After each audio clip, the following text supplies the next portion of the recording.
Okay, now a lot of people hear about Keston Allegheny, about the neighborhood is bad in Keston, but never picture the small neighborhood we live in. How the kids play around the small neighborhood, all the small blocks. This is the original first mural they did right here with all the old kids' names. Now they're all grown. I like how Marie did all the signs in the window. Our office closed, got all this information, shelter. Marie put all this information in that window. We got a window here and a window on the other side. I live 2 houses down, and I see them come in here and look at information.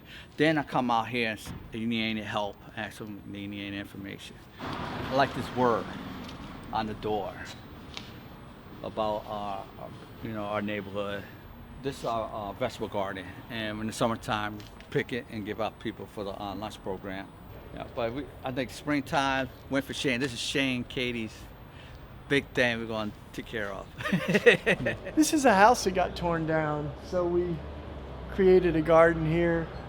We've got a lot of herbs, like these are sage and different stuff that grows in the spring.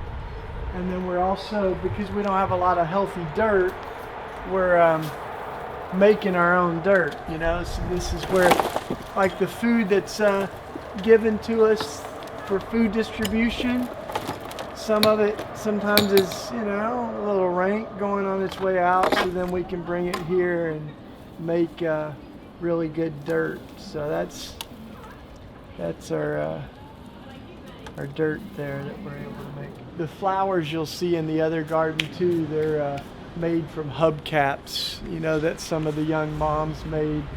And so we like redeeming stuff, there's a whole theology of that, right? Redeeming things and people and space. We live in light of the resurrection, so we practice resurrection every day, bringing land back to life, making ugly walls beautiful, loving people back to life again, making abandoned houses homes. So it's all the practice of everyday resurrection. We painted this mural after the fire, so because of the fire and everything, a lot of these houses burnt down. Like we've got the "Do Not Fear, for I Am With You" up in the corner, and then the family that lived here, she was a jazz musician, Tammy, so we had the jazz band up there. What's up, bro? You all right?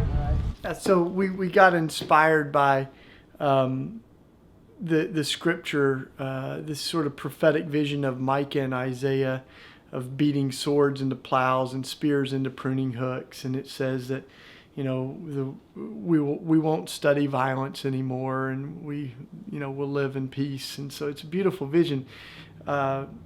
Since we don't have a lot of swords, but we have a whole lot of guns, we started with guns. The first one was an AK-47 that we transformed into garden tools, and then we've been doing it ever since for almost 10 years now. You can actually still see the gun name on the back, and that's the barrel, and this is actually also part of the gun wood stock that makes the handle. One of the folks in sort of our network of metal crafters and blacksmiths took this and created this piece that will be given to the brother of the man who lost his life.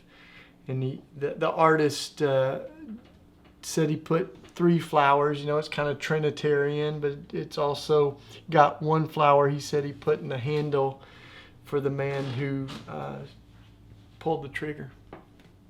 This was our terrible wood paneling when we moved in here. It was actually right up on that wall that this was. And one of the kids said, "Can I paint on the wall?"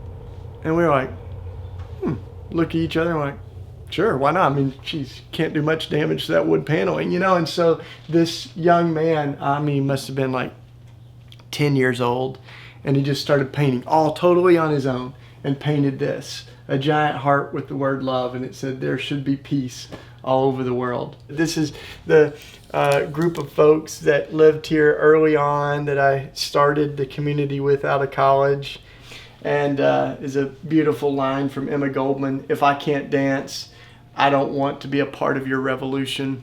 And for us, I think that's been really true. We want to be we're about justice, we're about changing the world, but we're about having a little bit of fun as we do it.